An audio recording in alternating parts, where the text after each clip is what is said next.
दोस्तों, ये खबर उन लोगों के लिए एक बड़े सदमे की तरह है जो लोग मुस्लिम मुक्त भारत बनाने का सपना देखते हैं, जो लोग नुक्कड़ चौराहे पर खड़े हो करके मुसलमानों का नरसंहार करना चाहिए, मुसलमानों से जंग होने वाली है और मुसलमानों का बहिष्कार होना चाहिए और मुसलमानों को यहां रहने का अधिकार नहीं है, उन्हें पाकिस्तान चले जाना चाहिए।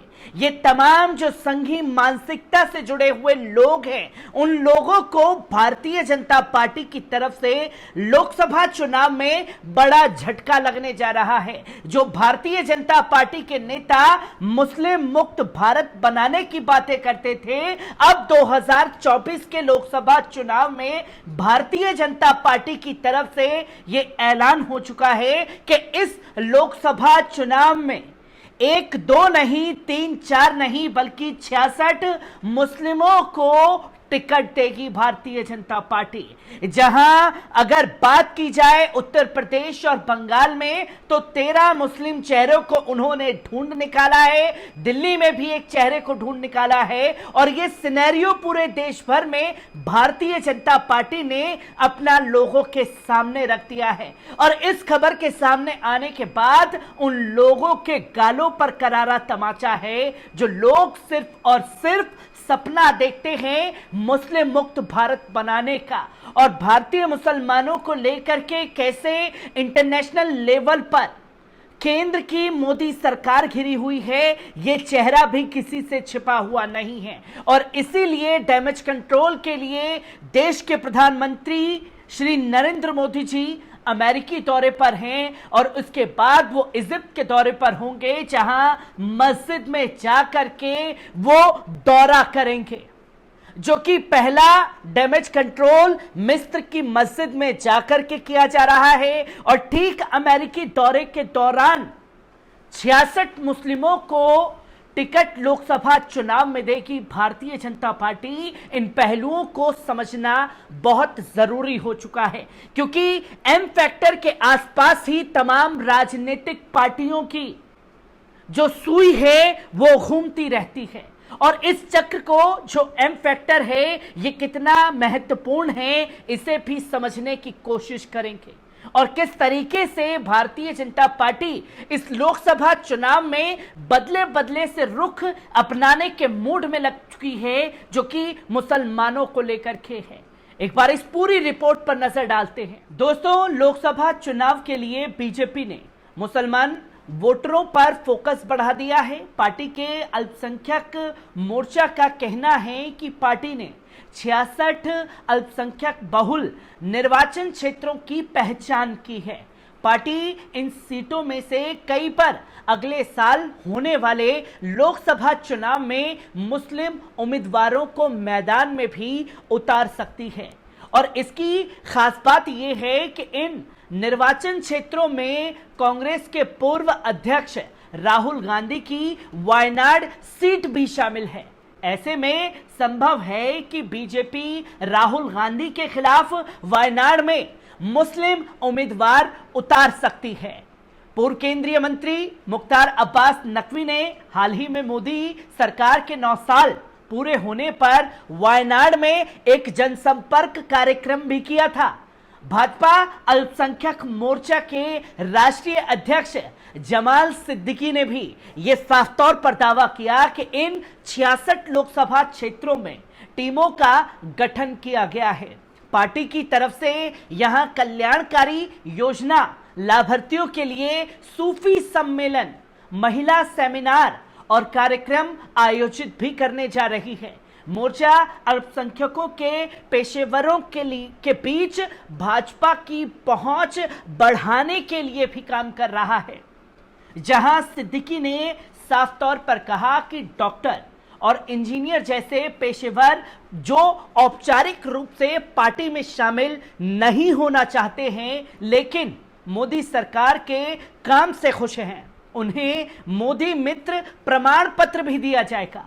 अगले साल होने वाले लोकसभा चुनाव में क्या इन सीटों पर बीजेपी मुस्लिम उम्मीदवारों को मैदान में उतारेगी? इस सवाल के जवाब में भारतीय जनता पार्टी के अल्पसंख्यक मोर्चा के अध्यक्ष जमाल सिद्दीकी ने सहयोगी इकोनॉमिक टाइम्स को बताया कि पार्टी कार्यकर्ताओं को उनके समर्थन के आधार पर ही टिकट मिलता है। उन्होंने ये भी कहा कि अगर मुस्लिम कार्यकर्ता लोगों के बीच रहे, उनके लिए काम करें और एक जनाधार विकसित करें तो उन्हें टिकट जरूर मिलेगा। जो कि जमाल सिद्दीकी ने कहा कि मुझे विश्वास है कि जिस तरह से 300 से अधिक मुस्लिम पार्षद बीजेपी के टिकट पर चुने गए हैं, बहुतों को टिकट मिलेगा और वे लोकसभा चुनाव में भी जीतेंगे। बीजेपी ने जिन 66 सीटों को चिन्हित किया है, उनमें सबसे ज्यादा 13 सीटें उत्तर प्रदेश और पश्चिम बंगाल में हैं। इसके अलावा केरल और असम में 6 सीटों पर भारतीय जनता पार्टी उम्मीदवार उतार सकती है। जम्मू कश्मीर में 5, बिहार में 4, मध्य प्रदेश में 3, तेलंगाना और हरियाणा में 2, दिल्ली, गोवा और महाराष्ट्र और लक्षद्वीप में 1 सीट शामिल है जहां मुस्लिमों को टिकट दे सकती है। हालांकि सिख बहुल पंजाब से एक भी सीट नहीं है। इस पर सिद्दीकी ने कहा कि पार्टी ने एक अलग योजना तैयार की हुई है। इनमें से कई निर्वाचन क्षेत्र जिनमें दिल्ली और हरियाणा शामिल है, भाजपा के पास हैं। इन सीटों पर हिंदू वोटों के एकजुट होने से पार्टी को फायदा भी होता है। हाल के दिनों में संसद के किसी भी सदन में भाजपा से एक भी मुस्लिम सांसद नहीं था। बाद में बीजेपी ने अपने मुस्लिम नेता को जम्मू कश्मीर से राज्यसभा के लिए नामांकित किया था। 2019 के चुनावों के बाद 25 मुस्लिम सांसदों के साथ निचले सदन में मुस्लिम प्रतिनिधि 5% था। ये कुल जनसंख्या में समुदाय के 14% हिस्से से काफी कम था। पिछले चुनावों के आंकड़े को अगर समझने की कोशिश करें तो भाजपा ने एक भी मुस्लिम सांसद के बिना 303 सीटें लोकसभा में जीती थी। पार्टी ने पश्चिम बंगाल में 2 मुस्लिम उम्मीदवारों को टिकट दिया था। यहां मुस्लिम समुदाय की आबादी राज्य की कुल आबादी के लगभग 27% थी। अब जो फैक्टर बदला है, एम फैक्टर को लेकर के भारतीय जनता पार्टी के जो हृदय परिवर्तन हुआ है, वो क्यों हुआ है, उस पहलू पर बात करना जरूरी है।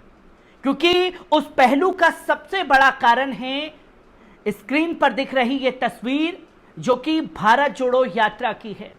भारत जोड़ो यात्रा के दौरान राहुल गांधी ने अपना साउथ से लेकर के कश्मीर तक जो भारत जोड़ो यात्रा निकाली, उसमें किस तरीके से जन समर्थन इस यात्रा को मिला, वो तस्वीर लोगों के सामने है।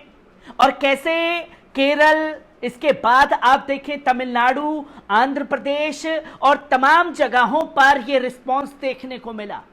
और कर्नाटक में भारत जोड़ो यात्रा का असर यह हुआ कि जो भारतीय जनता पार्टी अपनी कट्टर हिंदुत्व की छवि को लेकर के चुनावी मैदान में उतरी थी, वो पूरी तरीके से धाराशाही हो गई।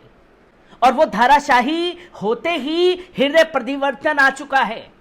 और ये हृदय परिवर्तन आना इसलिए मुसलमानों के लिए जरूरी था, जो इंटरनेशनल लेवल पर सवाल उठ रहे हैं, उन सवालों को बंद किया जा सके। जो मुस्लिमों को लेकर के छवि केंद्र की मोदी सरकार की बनी हुई है, जहां इसके चलते इजिप्ट में मस्जिद का दौरा किया जा रहा है। और यहां दौरे के दौरान ही अल्पसंख्यक मोर्चा के अध्यक्ष भारतीय जनता पार्टी के ये ऐलान कर रहे हैं कि इस बार 66 मुसलमानों को वो टिकट देने वाली है।